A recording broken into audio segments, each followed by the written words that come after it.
Loving this music. I don't know if you all can hear it as well as I can. Hello and welcome to Developing on CockroachDB Office Hours. Today we are answering questions related to yesterday's module, but also, frankly, you can ask us anything. I've got 3 experts. All of them are enterprise architects. All of them super experienced with CockroachDB. Let me introduce you in order of first name, alphabetical order. First up is Alistair. Could you introduce yourself? Tell me what you do and your favorite part about CockroachDB. Right. Okay. Hi, everybody. I'm Alistair. I am based just west of London in the UK. I work with a couple of customers in Europe, and really my job is to get them from having chosen to go with CockroachDB, make them successful, make them be able to develop their applications and run their business on CockroachDB. My favorite part about CockroachDB, having worked with many databases over the years, particularly Oracle, Postgres, things like that, it's a single binary. You download one binary and it does everything, and you don't have to install hundreds of files in order to get CockroachDB working. So that's definitely my favorite thing. 100% I agree. Let's hear from Bob. Hey everybody, thanks Rayne. My name is Bob Ferris. As you mentioned, enterprise architect. I'm based up in northern New England in Vermont, so looking forward to the fall season here. But yeah, I've been with Cockroach for a while now. Similar to Alistair, I get to work with a lot of our interesting clients to make them successful. Alistair stole my bit of what I like about Cockroach. It is for a distributed database. I think having worked on others, I think the simplicity involved and the elegance with which you can deploy and operate Cockroach and a lot of the complex data needs that you can satisfy with the product is really what my favorite parts are. Yeah, Cockroach. 100%. We did the getting started yesterday where we downloaded the binary. It literally took seconds and then we were good to go. It was amazing. And Bram, tell me about yourself. Let's see. I'm currently in Brooklyn and originally from Toronto. Let's see what else. I've been with Cockroach since the company was founded. So that's 6 years or something like that. Or longer than 6 years now. And for the first 4.5 years, I was developing Cockroach. And then I shifted to the enterprise architect role. And now I am the manager for the financial services arm of the enterprise architects. And that's working with large banks and other financial companies who have chosen Cockroach and to help them be successful and get into production. That's awesome. What's your favorite thing? Besides, if you say the binary is single. No. I love that, mind you. Favorite thing about Cockroach. For me, it was the database I always wanted. I had worked with so many other databases as a developer and was frustrated by the trade-offs and choices that we always had to make. So for me, the reason that I wanted to build Cockroach was because it filled that need for the database that I always wanted. So, but my favorite thing my favorite thing is our transaction, our transaction system.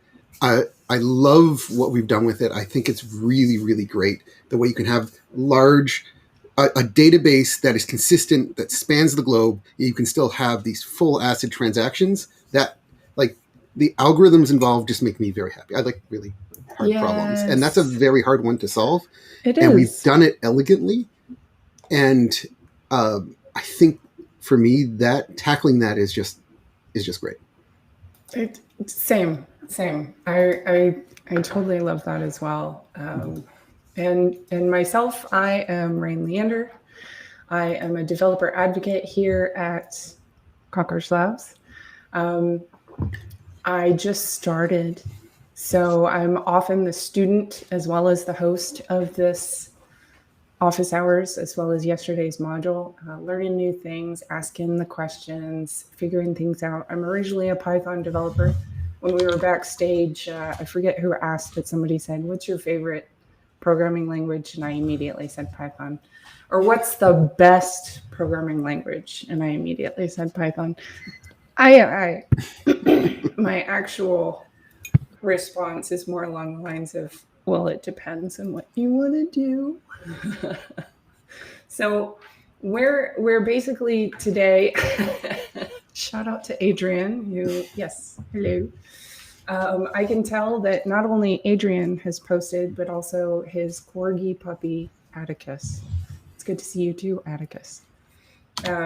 While we are streaming today for the next hour, you are welcome to put a chat, put a comment, put a question, put a concern, frankly, I would be just amazed and over the moon if someone posted a bit of script that they were implementing on CockroachDB. Anything you want, ask me anything. That's what these three are here to do. And in the meantime, let's loop back. So what is the best programming language, guys? You're correct. It depends. The default response would be C++, but I really like C# and F# and the things they do. But depending on what you're trying to build. I feel like you have a music background now all of a sudden. No. I would love to try Rust properly. It's been on my list of things to do. When we first were building Cockroach, we considered Rust. Really? Oh yeah, the choice was really C++, Go, or Rust. How did you choose? This was mostly on Ben Darnell, one of our founders, and yeah, and he knows Python better than most people.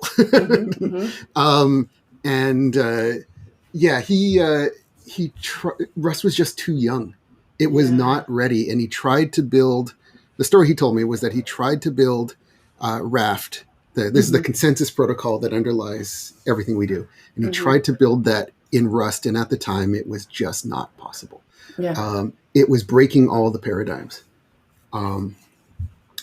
and we thought about C++, which works and is good, but the worry was that the speed of development would be slow. Yes. And Go was looking really, really promising because of it was designed to be sort of multi-threaded-ish with and whatnot. But our concerns with Go were, it's still got a garbage collector. So is that going to be a problem? And it's a stop the world garbage collector. Yeah. I think the choice of Go was a good choice. C++ would have prevented a lot of engineers. A lot of engineers don't learn C++ today. They'll learn Java. They'll learn other managed languages, but they don't go all the way down to C++. Cockroach has some C++ in it. Not much anymore. The more we can keep in Go, the better.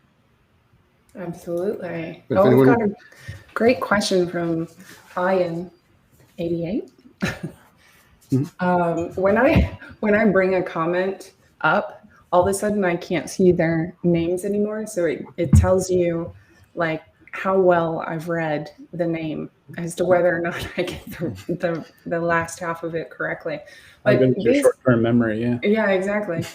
We're talking goldfish level sometimes, and sometimes not goldfish, whatever one step above that is.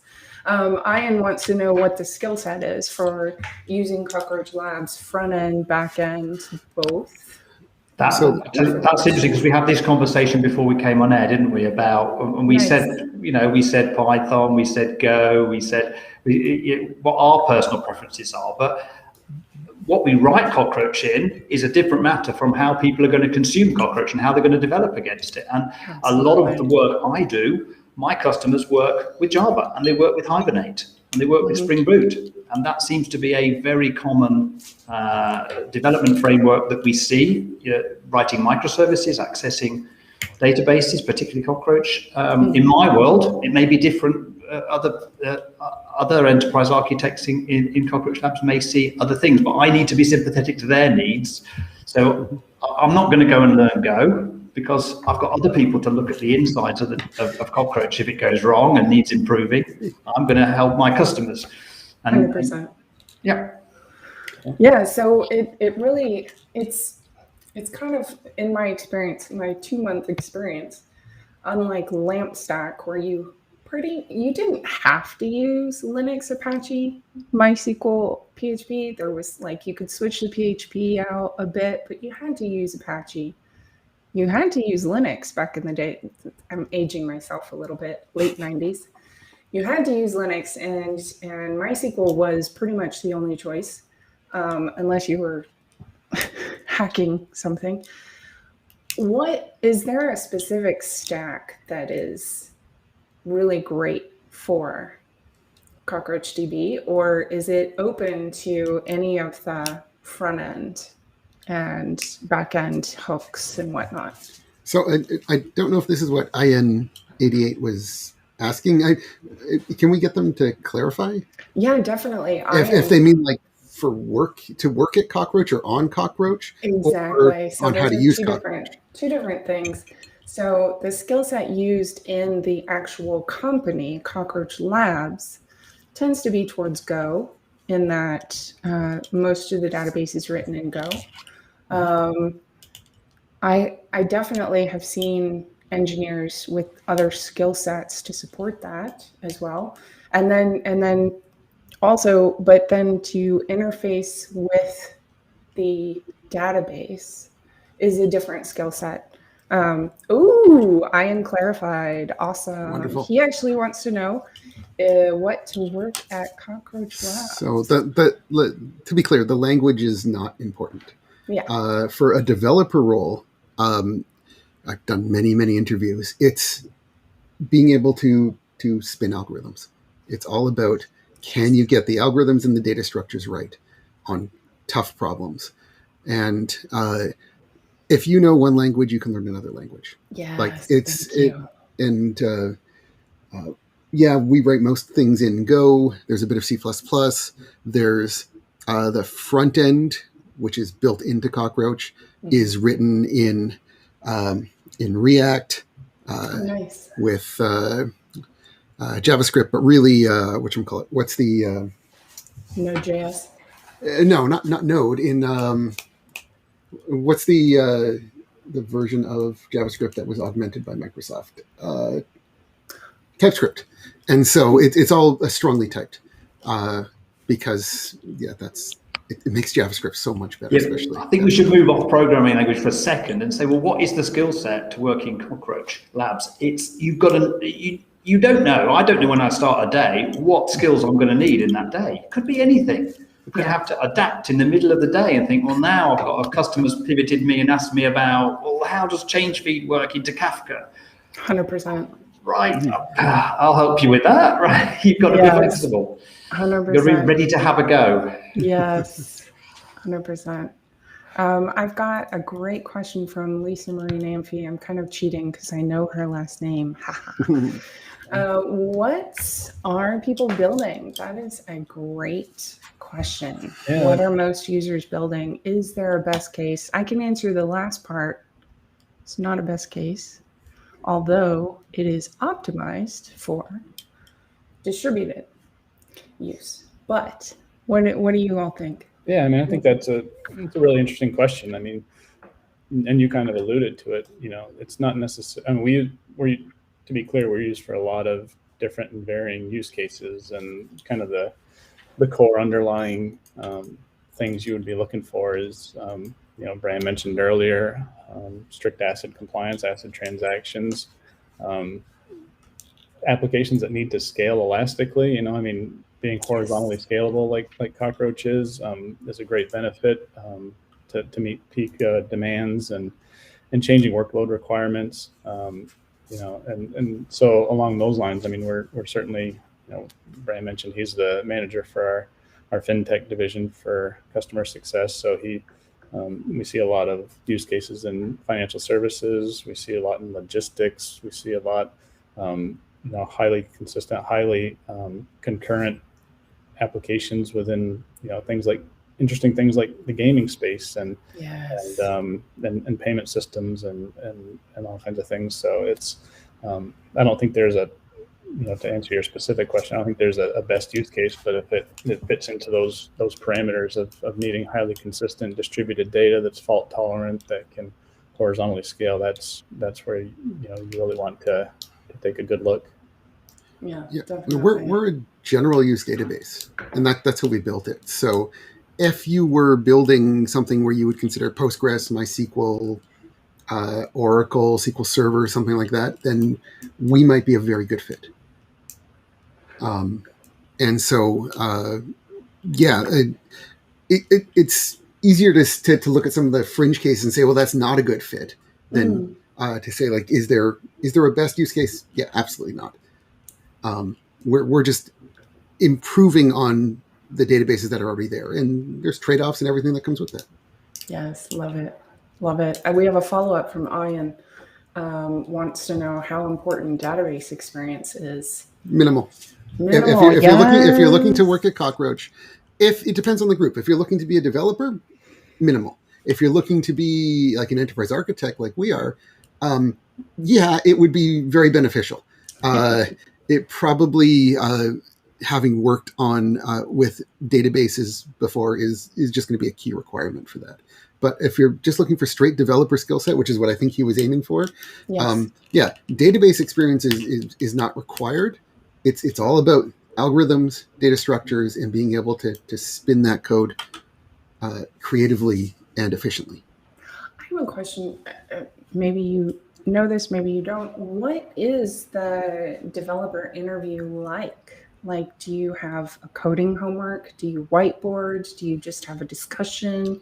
What is that live coding exercises? Yeah. There's a bit of coding homework as well, unless that's changed. I haven't done I haven't done an Eng interview in a while, but it's live coding, and it's all designed to be testing different aspects of your, trying to tease out what you're strong at, what you're not strong at.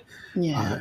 Because building a database is tough. Yeah. Building a multi-threaded program compared to a single-threaded one is tough. Building a distributed one is just a whole nother layer on top of that. We have to worry about running multiple instances at the same time. So it takes a lot of skill, but if you think you have it, please apply. Yes, we are always looking for developers. We're hiring like crazy. I've got a question on here that I'm going to ask Samir for a little bit more information. Is new to CockroachDB, new to Cockroach Cloud. I'm not sure which. Please help. Let me say that when you're asking a question, as much information as you can is awesome. In other words, are you new to the technology entirely? Do you want getting started guides that's available on the site? Are you trying to use this or build a specific application? What application are you building? We would love to have more information from you, Samir. I've got Glenn Fawcett on here who wants to talk about the dynamic scalability of CockroachDB. Who wants to take that? Yeah, I'll take that one. Yeah. So the great thing about Cockroach is that you don't have to tell it where you want your data to go, and you can add nodes to a cluster. You can have multiple nodes, and you can keep adding nodes, and Cockroach will automatically manage that and make sure that you have enough replicas, enough resources. You could declare it declaratively in the latest version. You can tell it, well, I want it to survive a region failure, I want it to survive an availability failure, availability zone failure, and you can just keep adding nodes, and that's more capacity for you to process whatever workload you've got. Do you want to talk about what a node is? You're using some Cockroach terminology that not everyone might know.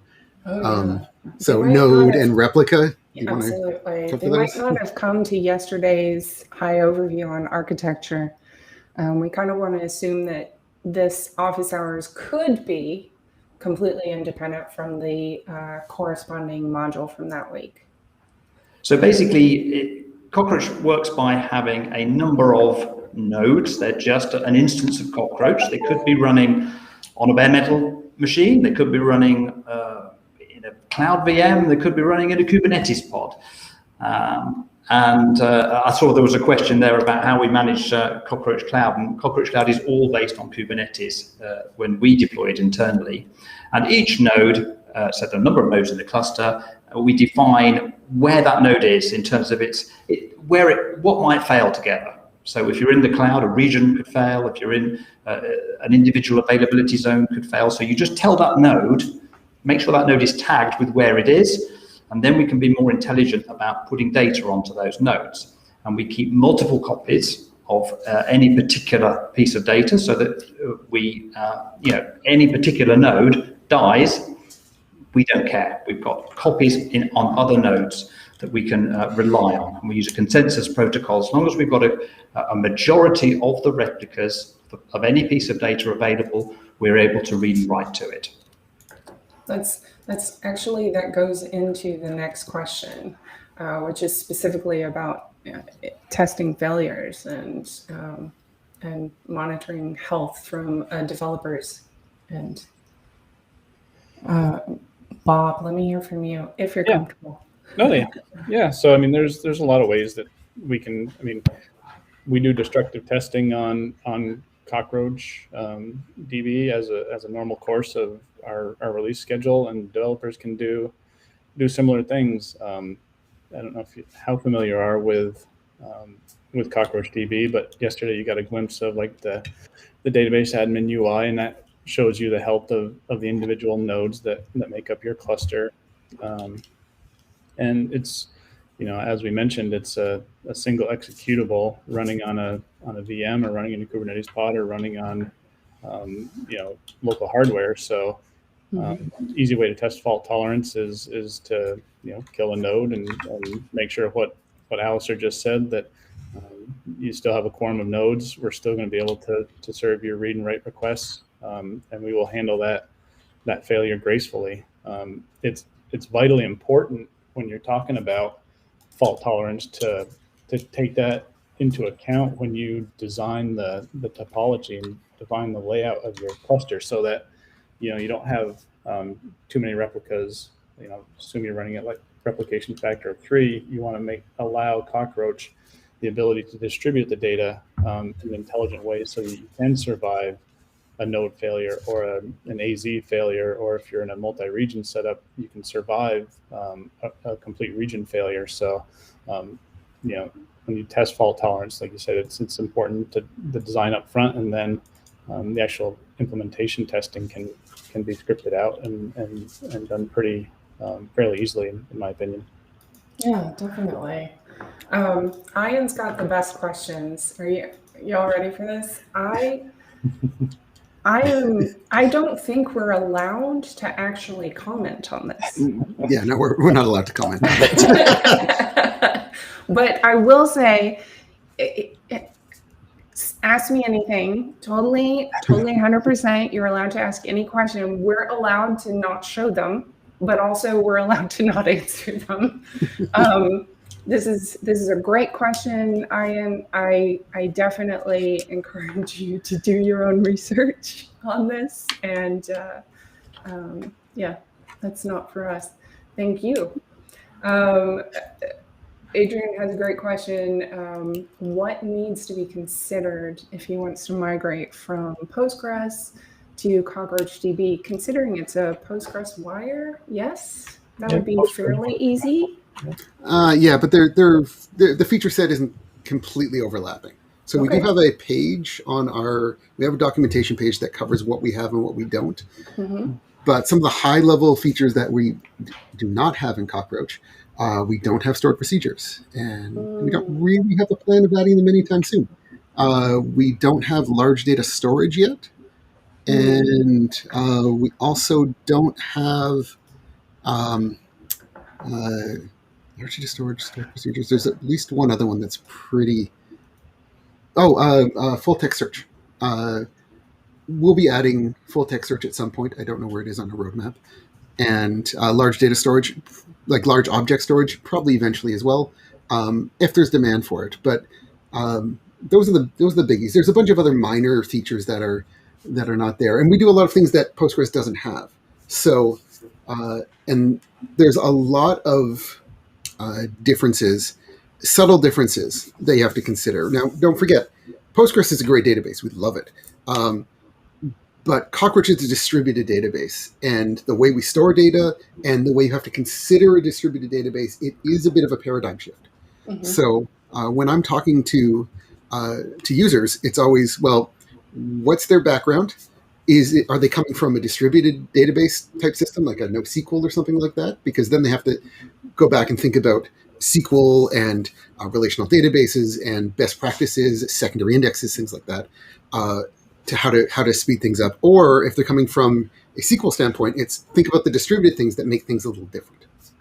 Yeah, definitely. Yeah, and kind of to build on that, we do see, since we're talking to developers here, we do see some common threads, trying to move a Postgres application to CockroachDB, where common things you'd want to look at is, if you were on the call yesterday, you saw Fabio talking about, we operate at the highest isolation level for our transactions. So you're going to want to consider retry logic within your application if you don't have that already. And there's certain differences that you can see on the page that Rayne copied in here. And the other one I'd point out is some of the key structures, and like if you're using sequences, things that are highly have a sequential storage within tables because of the underlying architecture with the way we order our key value store. You'd want to certainly performance test those and keep an eye on some of those potential issues. Excellent. We've got a great long question from Katopia.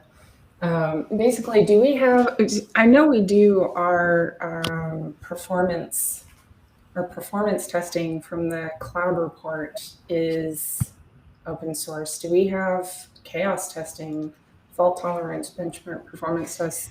Are those open source? Are those available? I believe so. Yeah, everything we do for the most part is open source, except for like the management layer for our for Cockroach Cloud or Cockroach Managed or whatever. I think we're changing the name, but everything else is open source. So like we do nightly Jepsen tests. So those are running all the time, and we're always adding to them. Nothing's stagnant, and it's always upgrading. Have we created separate projects? Some of them do, some of them don't. Yeah, if for that type of question, my suggestion would be to jump on our Slack and ask our developers directly, because our engineers will be able to tell you exactly what we use right now. But a lot of the stuff we've developed in-house. Oh, CockroachDB has a specifically community Slack that I'm looking for the link. It's, yeah, join community. There we go. Yep. To join. Yeah, so they'll be able to point you exactly to where, to the test that we run. But we absolutely are doing chaos testing continuously. Yeah. I mean, you have to today. Yeah, well, we're developing a distributed fault-tolerant database, of course. Exactly. And I think there was an earlier question, I think, about is there a way to know when there are failures monitoring? Of course. We've got monitoring around all of that. Cockroach is fairly responsive when something disappears and is able to tell you that something is going wrong pretty fast. Cool. Same. Also, Karupia, I am so sorry if I'm mangling your name. It's something that I often do. Are there migration? We talked about the Postgres to CockroachDB. Do we have a MySQL? Do we have something else for migration? We don't have a specific tool. We don't develop anything specific for migration. We have an import facility. We can import from CSV. We can import directly from MySQL dump and PostgreSQL dump formats, they could be imported directly into Cockroach. I find that there are a number of tools out there that can help you. Liquid-based is great, actually. You can extract it from if you just want the schema, you can extract it into Liquid-based XML format or something like that, and it can squirt it out into CockroachDB sort of language, the schema language. But I think if you're looking at huge amounts of volume and you're trying to do it zero downtime, that's a very difficult operation. There's nothing off the shelf you can just sort of. There's no easy solution to that. That's where you need a lot of help crafting a solution. Yeah, definitely. Well, thank you so much. I've never had a database migration go smoothly before even coming to Cockroach. When you're migrating from one database to another, there's always rough edges, things you didn't think about. You've got to be prudent, expect it to take time, and it doesn't matter if you're going MySQL to Oracle or Oracle to SQL Server or, IMS to something else. Like, it doesn't matter what you're doing.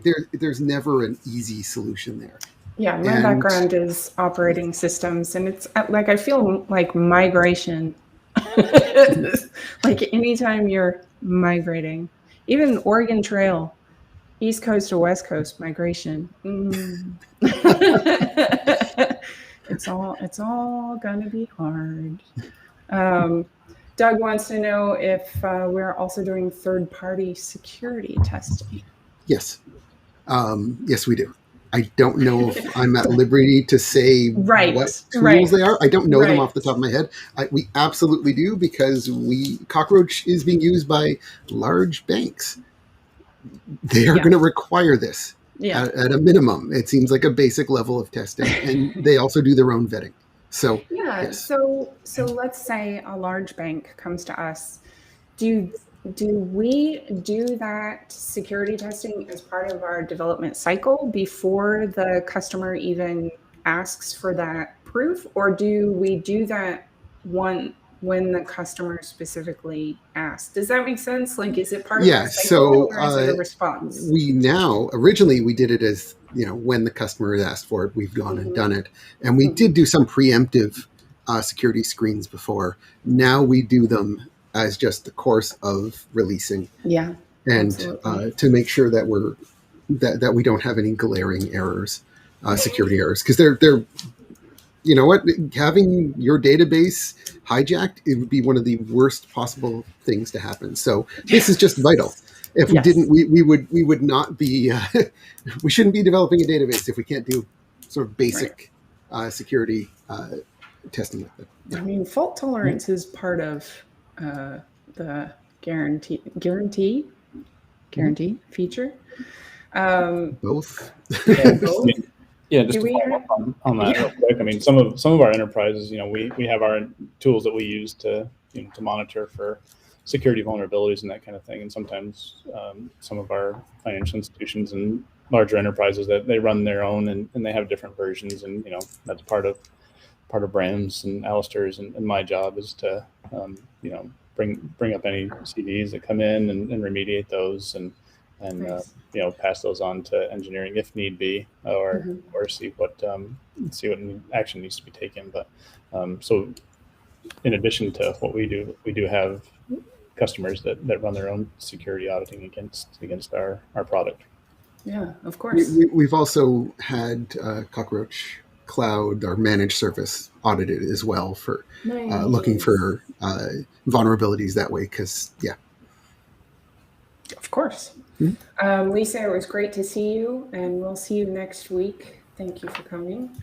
And Karupia wants to say thanks for answering all the questions. You are so welcome. Thanks for asking all the questions. Doug has a follow-up. If there is a vulnerability, yes. Does it get communicated externally?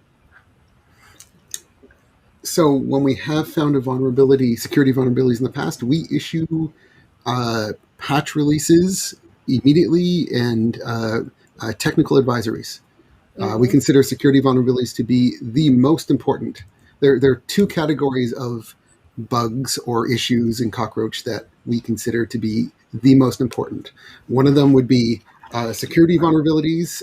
It could just be some library found, some vulnerability was found, we had to update it, or it could be something that a bug in Cockroach or an overlooked use case that we've discovered. So that is vital. The other vital ones are anything that could cause data corruption. Yeah. They're extremely rare. We do our best to test, but we're it's a big surface area. There's a lot to test. So anything like that gets immediately patched and with a full tech advisory describing the problem and everything else around. Yeah, definitely. And to kind of address the second half of that so that a community can create a smart rule, that's a great question. We are open source, mostly open source in a lot of ways. And we do have a community of developers who actively contribute, but it could be better. And that's kind of part of my job. And the developer relations group is to grow the community. So if you are interested in becoming more involved from an external point of view, please let me know. My email is raine@cockroachlabs.com. I am happy to get you started. Kadupia, I love your questions. Given that there are many data laws in different countries, I love this because I lived in the Netherlands actually when I was first hired, and I was always like, so how does GDPR affect this? How does one ensure that they obey all of that in a globally distributed database? And how does Cockroach Cloud handle it? Great question. Yeah, I'll take that one if you like. Let the guy in the UK handle this one. How's that, Alistair? Well, he doesn't have GDPR anymore in the UK. Yeah, exactly. So it helps to say that, by the way, this is Alistair, and let's be clear, Alistair is calling in from the UK. And Bram is in Canada. Bob, you are in the United States? I'm in Brooklyn. You're in Brooklyn. That's right. Yeah. Okay, I'm in New York. You're in New York City. I'm in Michigan, but I lived in the Netherlands for 10 years. So take it away, Alistair, the UK person. So for this question, let's assume that you've deployed a multi-region Cockroach cluster. So you've got maybe some nodes in the EU, you've got some in the US, you maybe got some, I don't know, Australia or the Far East. As we said before, you have to define each node and make sure that it is tagged with where it is. We need that for failure, but we also need it for this kind of regulatory constraints. So it's down to whoever's using the database, whoever's defining each of the databases and the schema objects and the data that lives within that database, where it can be, where it should be. And we define those rules, and then Cockroach makes sure that if you said, I only want this data to stay within Europe, we only replicate it to Europe. We do not replicate it to any of the other regions where there are nodes. So that's one part. How does Cockroach Cloud handle it? Well, it's kind of the same thing. We're managing the infrastructure for you, but it's still, if it's multi-region, then it's still down to you as the consumer, as the person writing the application and deploying that data to define what your needs are. And Cockroach, under the covers, it's still the same product running underneath Cockroach Cloud. It will do that job of making sure data goes where you say it should go. Yeah, absolutely. Thanks for the question. Yeah, and on Cockroach Cloud, I mean, you might be more constrained with, whatever is available for your cloud provider of choice for which regions you can place your data in. So that's a consideration as well. Exactly. When you're building within Cockroach Cloud, you specifically choose your platform provider. The default is Google Cloud, and you also choose your location. And it's because, for example, Cockroach Cloud free tier only gives you one place in the US, one place in Europe, and one place in APAC. And in that way, you can stay compliant. for compliance, we'll help out as best we can. Yes, But we're yes. we're just the data layer. A lot of this comes down to making sure that the company or entity, whatever it is, who needs to be compliant, is is monitoring, auditing, and everything else. Exactly. I am not a GDPR expert. First, I will say this, but I was in Europe when it was implemented and had to be very knowledgeable. Very stressful time. The absolute best thing about GDPR was that you had to opt in to receive spam, basically, to receive emails and texts and things like that. They could not do it to you by default. It was so awesome. Those first emails it was like May, I forget what year, but I remember that May, June, just receiving those emails from all these companies being like, please give us permission to spam you. And I was like, opt out, opt out, opt out, opt out. And you could, it even said it in the email, if you do nothing, you will be out. And it was like, yeah. But that said, I have put a link in there about, it talks about load balancing, and it's the life of a transaction. If a distributed transaction, it specifically references GDPR and other regulatory compliances. I think that there's a point there about load balancing. So there's a distinction there. So if you can tell Cockroach where you want your data to reside, where you want your replicas, how many replicas, all that kind of thing, and Cockroach will manage that for you. Load balancing of connections, where your applications are connecting into that Cockroach cluster, that is down to you. That is down to how you want to define your connections and where you want them to go. That's not, Cockroach is not a load balancing technology. It doesn't have an internal load balancer. You need to direct your application sessions to the right Cockroach nodes, or the load balancer in the right region. Yeah, definitely. Doug has a great question. Are you working with VMware and their Kubernetes offering? Who wants to take that? That's an interesting question. We do a lot of work with VMware. We have actually best practices on how to deploy Cockroach on VMware and vSphere and OpenShift and those kind of things. I haven't. I assume you're talking specifically about Tanzu, and I haven't heard. Possibly the platform. Doug, let us know if you're talking about the platform or the partnership or something specific, but go ahead. Yeah, I haven't heard specifically about Tanzu, but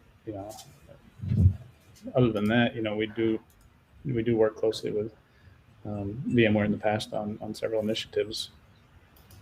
We do have a best practices guide as well on if you're doing VMware, sort of classic VMware, not their Kubernetes style offering, on how to configure Cockroach for things like vMotion and other things. vSphere. Yes, we work with vSphere. Yep. And so we have a white paper on that is available either, I think, through us or through VMware. Yeah, on both sites, and pretty detailed. It's 27, 30 pages, something like that. Yeah, I remember editing it. It's huge and comprehensive. Oh, there we go. Yeah. Okay. Doug said yes. The platform. Yeah. So when I mentioned before that Cockroach Cloud, you have to choose your platform, and the default is Google Cloud, and the other option is AWS. Are you testing this? Only the largest cloud. My brain was like, bye.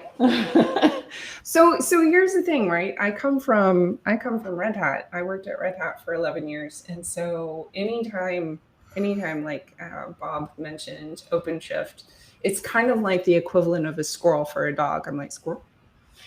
So my brain just went off to OpenShift, and I was like, it's not OpenShift, brain. No, it's OpenShift. No, it's definitely not OpenShift. It's that huge one. We do work well with OpenShift too. So, Exactly. And we have best practices around that as well. Exactly. So Tanzu was the specific question. Let me see if we have something about Tanzu on our site. That is a great question. So they're a partner. But that is it. You know what, though? If that is an interest to you, definitely let us know. Yeah, if Tanzu is something you would be interested in playing with. I'll tell you what. We got a question coming there, but I'm going to say about my initial experience. I was a very early adopter of Cockroach Cloud free tier. And it was very limited when it first started, and I could only get, being based in the UK, I could only get instances of Cockroach free tier over in the States, and there was a round trip latency time of 100 milliseconds. So I had to be very careful. So we're talking about data migration earlier. So if I was doing individual inserts, inserting one row at a time and waiting for it to come back, I was getting 100 millisecond round trip across the Atlantic and back in order to insert one row. So if this would soon get very, very slow, you know. And at that point, import technology, we talked about import as a way of getting a bulk import of CSV file, for example, into a Cockroach cluster. That wasn't available in free tier. It is now. So it would be much better now to upload your CSV file and import that into your Cockroach Cloud free tier. That would save all of those round trips across the Atlantic. Yes, definitely. So great question. Do you see any hesitation from customers to put their data in the cloud, especially regulated sectors like financials? I would add government. Is that not a concern for Cockroach Cloud adoption? Great question. I think that's a concern for all cloud adoption. And we talk to a lot of big financial firms and banks, what have you, in the sector. Almost every one of them is talking about extending to be in the public cloud. And really, their timeframes are a few years to right now, but they're all looking at expanding that way. So the fear and hesitation, I think, is gone. The clouds have proven themselves to be worthwhile, the investment to offload the cost of operations and hardware and everything else. It's a very good value proposition because you only use the amount that you need. True. And then for Cockroach Cloud, of course, we're now SOC 2 Type 2 compliant. We're working on other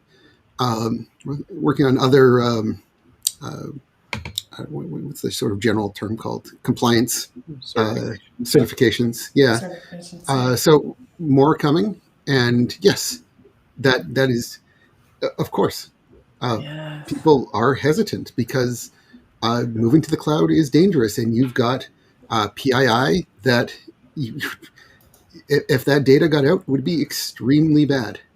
Yeah. So but the way computing is going today, this is where everyone's going. Yeah, exactly. Do we have any current, are we allowed to say if we have any current financials or government highly regulated industry on cloud as opposed to on-prem? I'm going to say yes, but I'm not going to say who. Yeah, definitely. No, of course. Yes, of course we wouldn't say who, but we actually do have people who are, that's cool. That's really cool. That shows a certain level of confidence. Yep. That's awesome. It's there's a lot of self-hosted in the cloud already, in the public cloud already. Oh, wow. So nice. That's a huge area, and that's growing as well. Nice. So there's would we prefer everyone be in Cockroach Cloud? Of course. But we're there to help no matter what the deployment is. So be it on-prem self-hosted, in public cloud self-hosted, or with our help where we're doing the hosting for them. Absolutely. Ian is back with an awesome question about future enhancements and features. Is there something we can talk about in the pipeline from a feature point of view? Something that maybe... Does he mean a database feature or possibly a Cockroach Cloud feature? Because our serverless offering in Cockroach Cloud is That was what my question was leading you towards. I totally was like, someone say serverless. So we actually have a really big launch coming up that is available to free users right now, but it'll soon be available for our users that want to put a spending limit on their system, and that is a serverless offering, which is super exciting.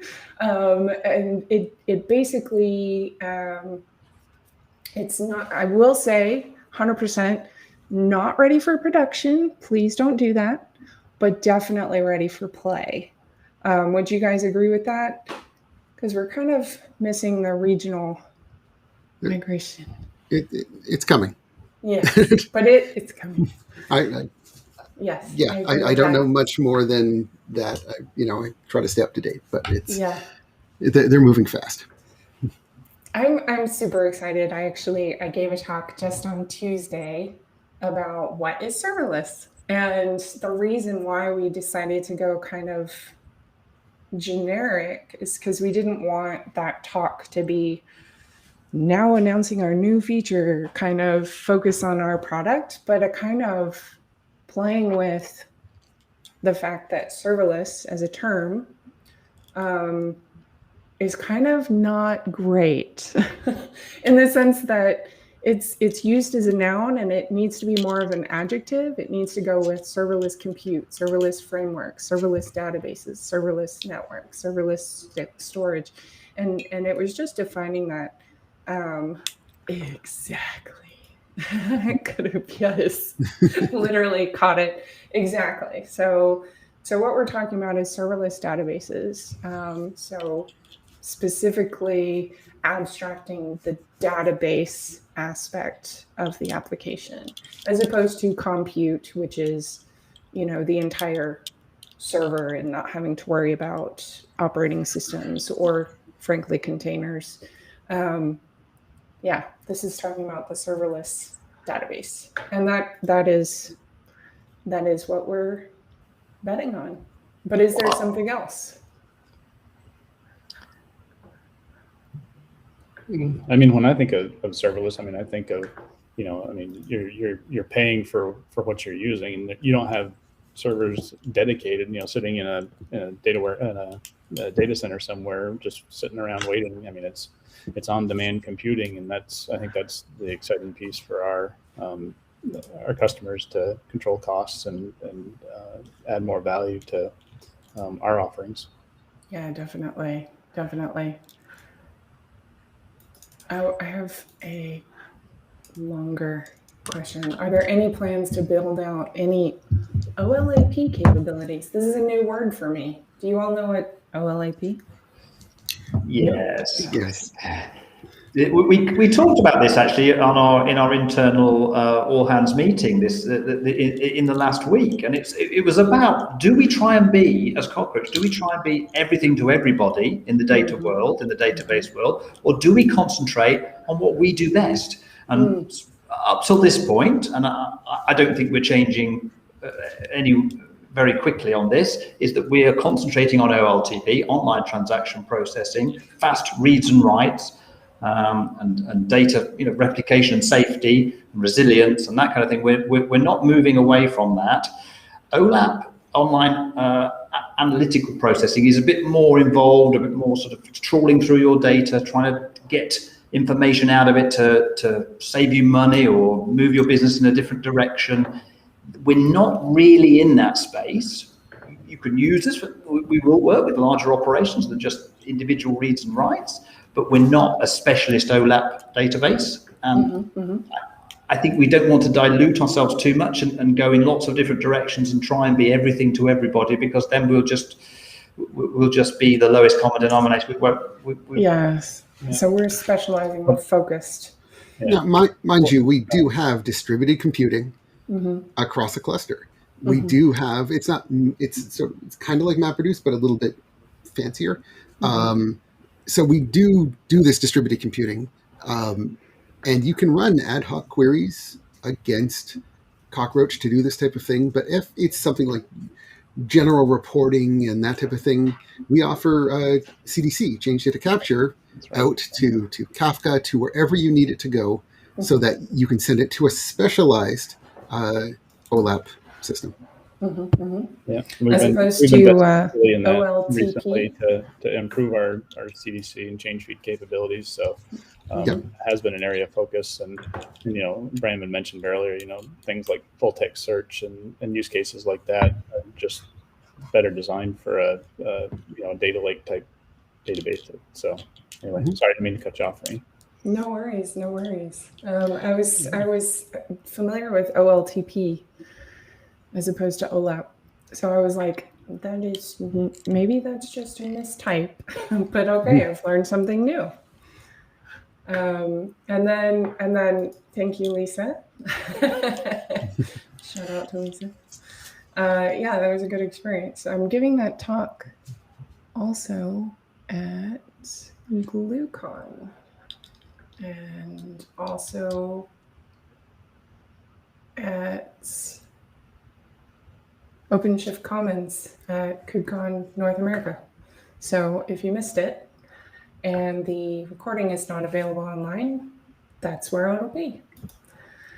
I'm just okay. So can I say at 12:56, it's been 56 minutes ish that we've been online. We've had at least, we're averaging around a dozen people, about 12 people the entire hour, which blows my mind. These questions are just amazing. We've been all over the place. We've talked about the technology. We've gotten kind of deep into the technology in places. We've talked about what it's like to work here and what skill set. We've talked about interviews. I'm saying this now because I had this in the back of my mind about halfway through. I was like, oh my gosh, the questions are awesome. Oh, but don't say anything because that guarantees that everyone will leave and there will be no more questions. But now it's 12:57. I'm super excited. We've got 3 minutes left and we've got this great question. And if you have any other questions, get them in now because we're about to leave for this week. We will be next week.